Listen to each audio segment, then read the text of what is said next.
Всем доброй ночи, друзья мои. Мы с вами очень много проводили ритуалов, посвященные Фортуне, Ее Величеству Судьбе, богине счастливого случая, дарительнице фарта, удачи. Та, которая с закрытыми глазами раздаривает всех, кто нравится ей, неважно, невзирая на их сан, невзирая на их особое положение в этом мире, да?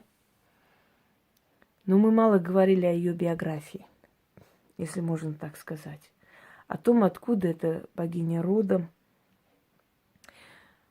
как она появилась, почему она именно она стала богиней счастливого случая и так далее.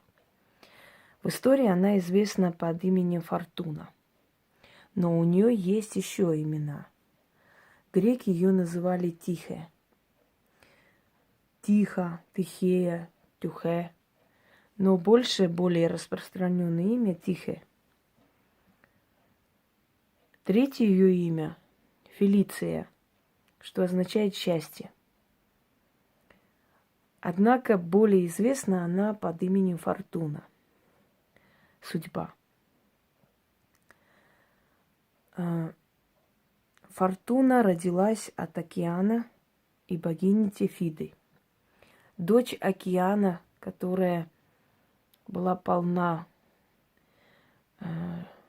величием и щедростью, потому что океан, всеобъемлющий океан, огромный, имеющий много добра, много жизни внутри. Океан, который опоясывает земной шар. Только океан мог родить такую величественную, щедрую дочь. Она была любимицей Зевса, входила в свиту Зевса. Ее другом, близким и соратником был Плутон, или Плутос еще по-другому называют его, Меркурий, потому что он бог торговцев, бог денег, денежных каких-то манипуляций, то есть это тот самый бог, который ближе ей по духу. Он любитель продаж, любитель богатства, имущества, денег, изобилия. Откуда у Фортуны на руках находится рог, да, который впоследствии стал рогом изобилия? Коза, которая скормила Зевса, которого его мать Гея спрятала от отца Урана, который сжирал их, съедал. Это высшее поколение титанов. Если помните, я вам рассказывала о титаномахии, войну богов с титанами, когда они бились с титанами и победили, и они стали править. Боги пришли к власти, а титаны ушли в преисподнюю. Потом они начали друг за другом истреблять титанов. Так вот, пока Зевс прятался от своего свирепого отца, коза нашла плачущего ребенка. Звали ее Амалфея. И она вскормила его. Он, естественно, вырос и в благодарность поднял ее на небосвод и создал созвездие Козерога в честь нее, той самой, которая дала ему жизнь, по сути, была как мать для него. Но когда ее рог случайно обломился, поскольку она была уже старая, то Зевс подобрал этот рог, приказал озолотить, то есть намазать золотом, и передал Фортуне, своей любимице, Тихе. И сказал, что отныне этот рог будет приносить изобилие всем, кому она благоволит. И что с этого рога будет сыпаться все, о чем будут просить ее друзья и близкие, любимые, которых она хочет одаривать. И вот с тех пор с этим рогом изобилия она ходит и раздаривает всех, кто ей нравится. И поскольку ее близкий друг был Плутон, Меркурий, я думаю, что понятно и так, что она любит людей, которые стремятся хорошо жить. Это люди, которые ей по душе.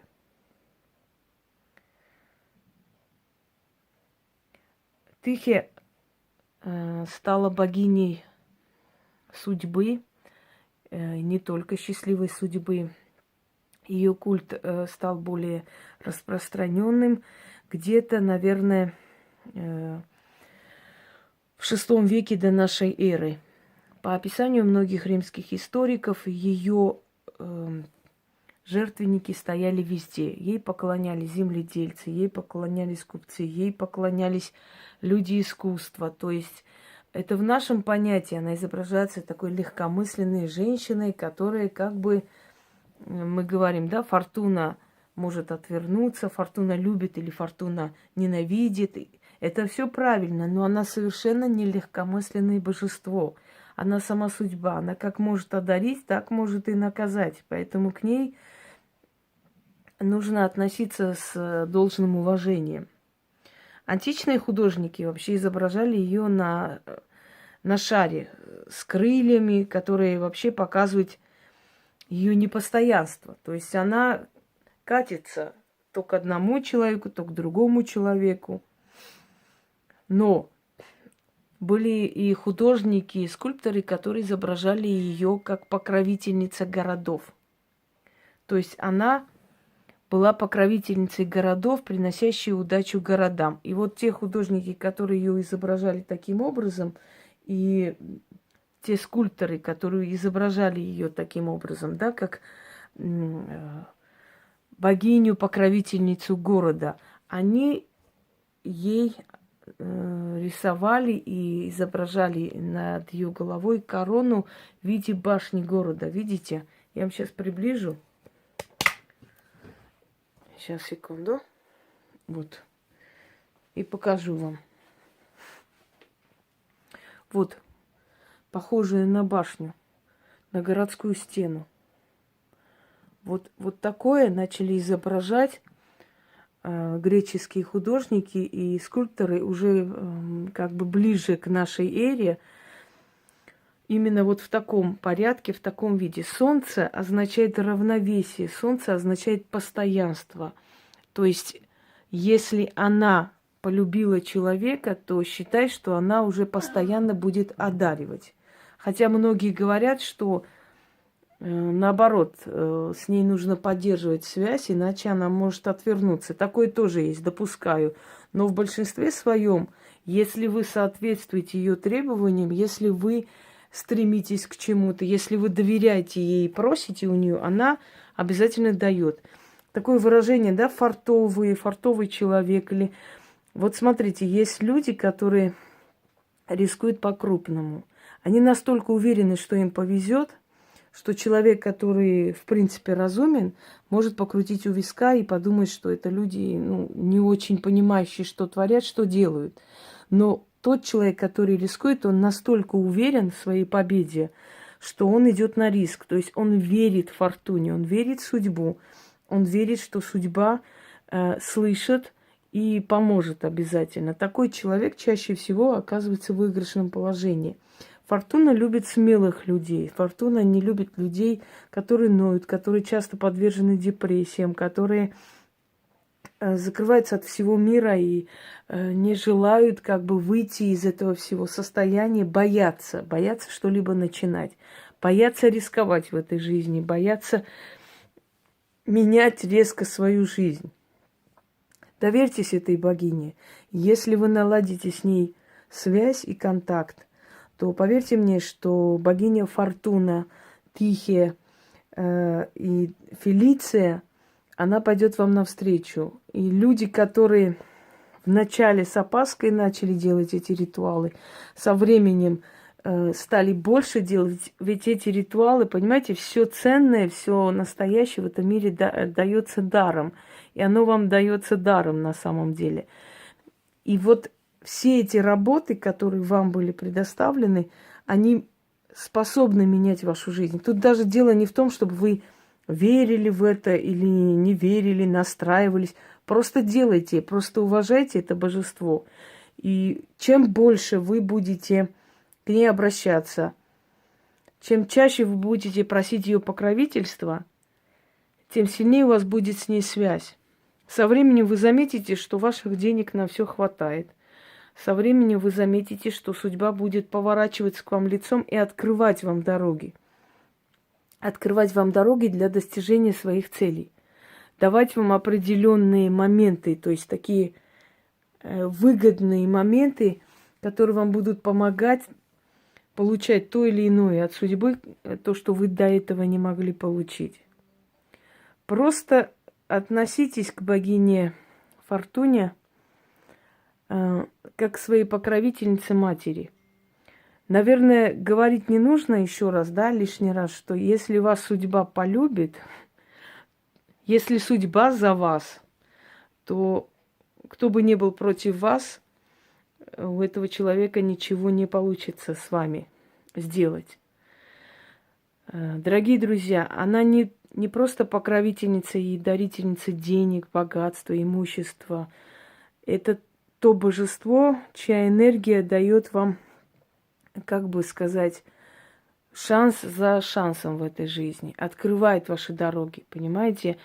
Фортуна помогает человеку выйти из депрессии, фортуна помогает человеку вылечиться, фортуна помогает человеку подняться в этой жизни, одолеть врагов и так далее. То есть любимица судьбы, судьба начинает перед вами открывать все двери. Представьте, если она руководит вашей жизнью, вашими действиями, значит, она будет вести вас по правильному пути. Но для этого вам нужно не лениться, потому что есть люди, которые несколько раз провели, получили все и дальше начинают. Вы должны к ней относиться с почитанием. Вы не должны покупать ее, то есть ее изображение, ее статую для того, чтобы она на вас работала. Мне иногда пишут: я хочу купить фортуну, она будет работать. Вы знаете, просто охота мне шлепнуть по губам этим людям, и омерзительно это слушать. То есть я ее куплю и потрачу на нее деньги, она работать будет или нет? Она никогда не поможет такому человеку, никогда, если нет почитания к ней. Скажите все те, кто покупал ее статую, кто проводил с ней ритуалы, кто ее просил, вот положа руку на сердце, насколько она поменяла вашу жизнь. Отношение ваше к жизни, отношение ваше к проблемам, отношение ваше к трудностям. Насколько она вас вывела из депрессии, из трудной ситуации. Насколько она вам дала надежду на новую жизнь. И если вы заметили, у вас добавляется, вот она сама дает вам то, что вам нужно, чтобы купить для нее благовоние, чтобы, например, ткань заказать, купить, чтобы камни какие-то купить. Она сама это дает вам. Она от вас просит и требует только почитания, только уважения, больше ничего. И все те люди, которые к ней обращались, которые действительно почитали ее, они покупали ее статую не для того, чтобы она на них работала, а для того, чтобы благодарить ее, чтобы почитать ее, чтобы к ней обращаться за советом, за помощью, за тем, чтобы получить силу жить. Вот когда они не с корыстными целями ее покупали, чтобы она пахала на них, а с уважением, с почтением к этому божеству, они все получали все, что даже не просили, не ждали, и не ожидали, что у них вот такое будет. Они все это получали только за то, что они с почтением относились к ней. Понимаете, это сама судьба. Итак, дорогие друзья, те, которые еще только знакомятся с ней, хочу вам сказать, что в честь нее было создано очень много заговоров, ритуалов, что мы постарались возродить ее культ, вернуть поклонение к ней и отношение к ней, которое было много тысячелетий. Люди даже очень религиозные в тайне, в душе или тайком от всех ей поклонялись, у нее просили и получали. Они знали, что есть некая сила судьбы, которая над всеми властна. Так вот, Начните знакомство с ней спокойно, медленно, с почтением, с уважением. Потом постепенно переходите в более близкие отношения. Чаще преподносите кофе, чаще просите, благодарите. Со временем вы заметите, что вы становитесь ее любимицей. Она вам будет помогать. Вам только захотелось, она просто начинает читать ваши мысли, начинает вам давать все, что вы хотите, открывает вам двери постоянно. Только не забывайте, что она та богиня, которая властная, которая властолюбивая, которая любит поклонение, она любит, чтобы к ней обращались, она любит, чтобы ее просили, она обязательно дарит, она обязательно дает. Но не будьте высокомерны, что если вы 2 раза поставили ей благовоние, теперь она обязана на вас пахать. Даже те, которые на меня лаяли и облаивали меня, со временем купили фортуну на всякий случай. Знаете, как смешно это смотрится? Лает на тебя, но твоими работами пользуется. Представляете это? Это значит, что это помогает. Если бы это не помогало им, они бы этого не сделали. Я бы хотела, чтобы вы написали, как она вашу жизнь поменяла, те, которые к ней обращались. Потому что даже вот в таких словах, понимаете, люди, которые читают это, находят покой, находят какую-то надежду для себя. Вы их вдохновляете, что все будет хорошо. Ведь никто ничего у этих людей не просит. Это же не продается им, это им дарится. Причем мы и говорим, где это найти. Мы иногда даже человек не находит, мы копируем, ставим этот ритуал и заговор, который надо читать. То есть всеми силами пытаемся помочь человеку, объяснить, где что найти, как провести. Вот будет желание, напишите, как ваша жизнь поменялась, потому что ваша благодарность, это тоже слышится. Вы говорите, что у вас какой-нибудь вопрос возникает, через некоторое время я снимаю ролик. Конечно, потому что эти силы вас слушают, вас слышат, понимаете? И собирая эту информацию, можно сказать, что каким-то образом мне это передается. Я беру и снимаю ролик. И вы удивляетесь, что у вас у многих был такой вопрос, вы не успели сказать, а ролик вышел, потому что вас пространство слышит, под вас подстраивается уже тонкий мир. Поймите, когда вы начинаете менять свое отношение к силам, к духам, вы уважаете потусторонний мир, вы не гнобите, не гоните, не обзывайте их, не рисуйте карикатуры на них и так далее, то есть вы освобождайтесь от этой всей церковной хрени, которая призвана всех нечистью называть, нежитью называть, грязными там черными духами, злом и так далее. Когда вы понимаете, что потусторонний мир нужно уважать, и потусторонний мир не приходит нам вредить, а помогать приходит, и к ним нужно относиться с уважением и благодарностью, то тонкий мир, то есть мир подстраивается под вас. У вас судьба меняется, у вас меняется даже энергия, у вас меняется ваш жизненный стиль. Это и приводит вас к, как вам сказать, к вершинам, к переменам в жизни и так далее. Итак, дорогие друзья, давайте с почтением, извиняюсь, относиться к нашей великой богине судьбы и счастливого случая, которую прозвали греки Тихая, римляне прозвали Фортуна, Фелиция. И она к нам будет относиться так же. Всем удачи!